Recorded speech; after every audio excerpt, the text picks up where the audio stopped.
Have you ever wanted to slap your boyfriend's girl best friend? Tessa had been in my boyfriend's life since kindergarten. She called him babe in front of me, touched his arm during conversations, and somehow always needed emotional support at 11 p.m. My boyfriend would insist she was like a sister, that I was being paranoid. Maybe I was, until I decided to surprise him with homemade lasagna after his study group. I used my spare key, expecting to find him exhausted over textbooks. Instead, I found Tessa curled up on his couch in one of his oversized shirts, the same shirt I'd bought him, watching Netflix like she owned the place. She didn't move when she saw me, just said he was in the shower and they were hanging out. Something in her tone made my stomach twist. When I asked about his shirt, she shrugged, claimed she'd spilled wine on hers and he'd offered. When my boyfriend emerged from the bathroom, hair damp, he froze seeing me there. Not happy surprise. Guilt. He thought I was working late. I told him I'd finished early and wanted to surprise him, holding up the container, but he already had company. Tessa stretched dramatically and announced she should go. Thanked him for listening about her breakup drama. Breakup drama. This was news to me. After she left, my boyfriend launched into explanations. How Tessa was going through a rough patch, how she needed a friend, how I was being jealous over nothing. I pointed out she was practically naked in his apartment. He protested she was wearing a shirt. Would I rather he let her walk around covered in wine? The gaslighting was masterful, almost made me doubt what I'd seen. 2 weeks later, I found her hair tie on his nightstand. When I confronted him, he had another perfect explanation. When I found her lip gloss in his bathroom, she'd been getting ready for a job interview. Every piece of evidence had a logical explanation that made me feel crazy.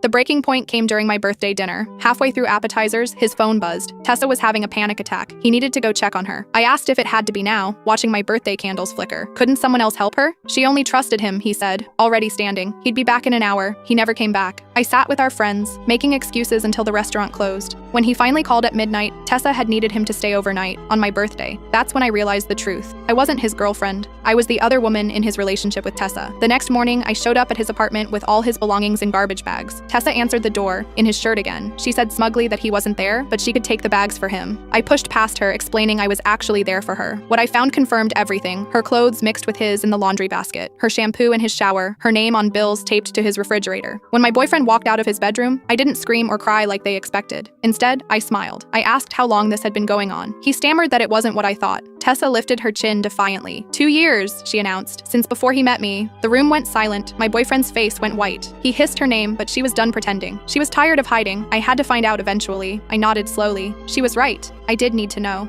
Then I pulled out my phone and showed them the screen. I'd been recording our entire conversation. My boyfriend asked what I was doing, panic in his voice. I replied that I was sharing the truth, posting the audio to social media with a caption explaining how they'd gaslighted me for months. Within an hour, our entire social circle knew the real story. His family, who'd grown to love me, cut contact. Her parents, who attended the same church as mine, were mortified. 3 months later, Tessa broke up with him. Apparently, sneaking around had been half the thrill. Now he texts me occasionally, claiming he made a mistake, that he never loved her the way he loved me. I don't respond. Some people shouldn't have relationships until they grow up themselves.